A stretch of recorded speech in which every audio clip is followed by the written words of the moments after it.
Coba deh, pernah nggak sih Anda bayangin apa yang sebenarnya ada di kepala seorang atlet remaja pas lagi tanding besar? Di balik semua aksi keren mereka, ada dunia psikologis yang rumit banget dan jujur aja, seringkali penuh tekanan. Nah, hari ini kita bakal bedah kenapa sistem olahraga kita sekarang ini justru sering jadi penghalang terbesar buat mereka. Yuk kita mulai. Kita mulai dari satu pertanyaan yang harusnya bikin kita semua mikir. Angka ini bukan cuma statistik biasa loh. Ini adalah sebuah krisis yang nggak kelihatan. Kenapa ya? Begitu banyak anak-anak berbakat yang awalnya semangat banget, malah gantung sepatu pas mereka seharusnya lagi di puncak-puncaknya. Ada yang salah di mana nih? Dan ini dia jawabannya, hampir 70%. Bayangin, di umur 13 tahun, umur yang krusial banget buat perkembangan, sebagian besar anak udah ngerasa cukup dan milih berhenti. Ini bukan cuma soal angka, ini soal potensi yang hilang, soal pelajaran kerjasama dan mental tangguh yang nggak pernah mereka dapat, dan soal mimpi yang padam kecepatan. Jadi, apa sih biang keladinya? Para ahli sebenarnya udah sepakat, masalah utamanya adalah profesionalisasi olahraga anak. Maksudnya gimana? Gampangnya gini, lapangan main anak-anak sekarang tuh udah diubah jadi kayak kantor. Jadwal latihan yang super padat, tuntutan harus menang, dan tekanan buat jadi bintang dari kecil udah ngerampas satu hal yang paling penting dari olahraga, kesenangannya. Oke, biar kita bener-bener paham kenapa tekanan ini bisa ngerusak banget, kita perlu ngintip sedikit ke dalam otak seorang remaja. Nah, disinilah kunci jawabannya. Dan percaya deh, setelah ini, cara Anda mandang mereka mungkin bakal berubah. Poin kuncinya tuh simple banget sebenarnya. Atlet remaja itu bukan orang dewasa versi mini. Otak mereka itu secara fundamental beda. Ibaratnya masih under construction. Coba bayangin gedung yang beberapa lantainya udah jadi kinclong, tapi fondasi dan struktur lainnya masih dalam pengerjaan. Nah, kayak gitulah otak mereka. Ada analogi yang keren banget buat ngejelasin ini. Pedal gas lawan rem. Jadi, otak remaja itu punya pedal gas yang super kencang, yaitu sistem limbik yang ngatur emosi dan motivasi. Dan ini udah matang duluan. Tapi, remnya, yaitu korteks prefrontal yang tugasnya ngontrol impuls dan mikir logis, itu baru benar-benar pakem nanti di usia 20-an. Hasilnya, kita punya mesin mobil Formula 1 yang dipaksa berhenti pakai rem sepeda. Kebayangkan betapa bahayanya? Nah, di lapangan, efeknya apa? Pertama, emosinya jadi naik turun banget. Menang dikit rasanya kayak juara dunia. Tapi kalah atau dikritik sedikit, rasanya dunia runtuh. Kedua, gampang banget stres. Cemas sebelum tanding itu bisa cepat banget jadi gejala fisik. Dan yang ketiga, mereka jadi sering ngambil keputusan berisiko, contohnya maksa main pas lagi cedera, cuma biar nggak dianggap lemah sama temen atau pelatih.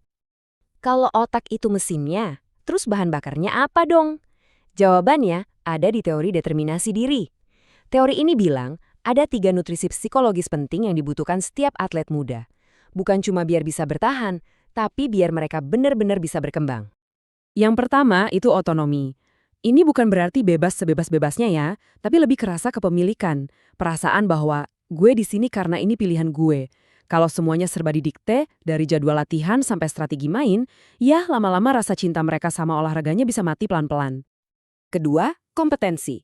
Ini sebenarnya perasaan simpel aja, yaitu, wah gue hari ini lebih jago dari gue kemarin.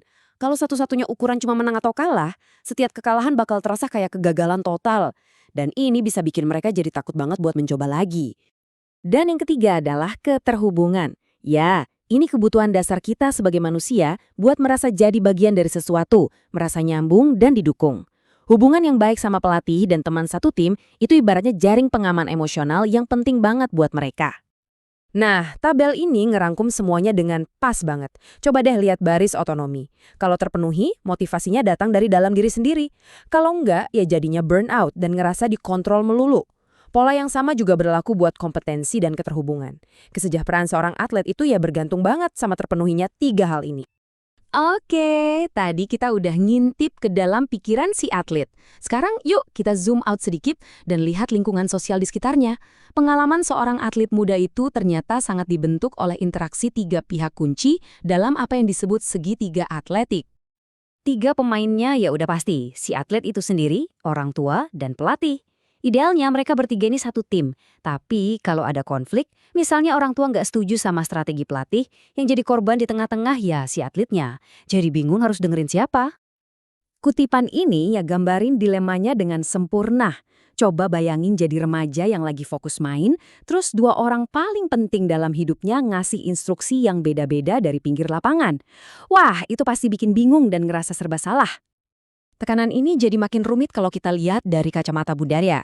Di Indonesia misalnya, suksesnya seorang atlet itu seringkali bukan cuma buat diri sendiri, tapi jadi harapan buat seluruh keluarga, semacam beban bermartabat buat naikin status sosial ekonomi. Artinya, beban di pundak mereka itu jadi jauh lebih berat, karena kegagalan bukan lagi cuma urusan pribadi. Oke, kita udah bahas masalahnya, penyebabnya juga udah. Sekarang bagian paling penting, solusinya gimana?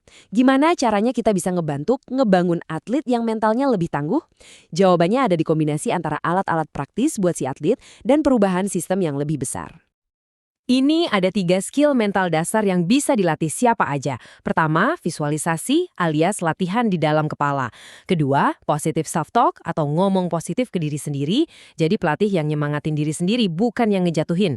Dan ketiga, punya tujuan proses. Fokus ke hal yang bisa dikontrol kayak usaha dan teknik, bukan cuma mikirin menang atau kalah. Mau alat praktis yang bisa langsung dicoba sekarang juga? Coba deh pernapasan kotak. Gini caranya. Tarik napas, 1, 2, 3, 4. Tahan napas, 4 hitungan. Hembuskan napas, 1, 2, 3, 4. Tahan lagi. Simple banget kan? Latihan ini bisa jadi tombol reset instan buat sistem saraf kita yang lagi tegang.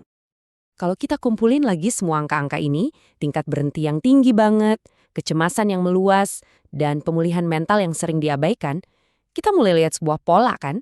Ini bukan masalah per individu. Ini adalah gejala dari sistem yang salah arah. Sistem yang lebih mentingin piala di lemari daripada kesehatan mental para atletnya. Nah, ini yang harus diubah dari sistemnya. Sembuh dari cedera itu nggak boleh cuma diukur dari fisik doang. Hampir setengah atlet yang fisiknya udah dinyatakan sembuh, ternyata mentalnya belum siap buat tanding lagi. Kesiapan psikologis ini harus jadi standar dalam setiap proses pemulihan. Pada akhirnya, yang kita butuhkan itu perubahan cara pandang yang fundamental.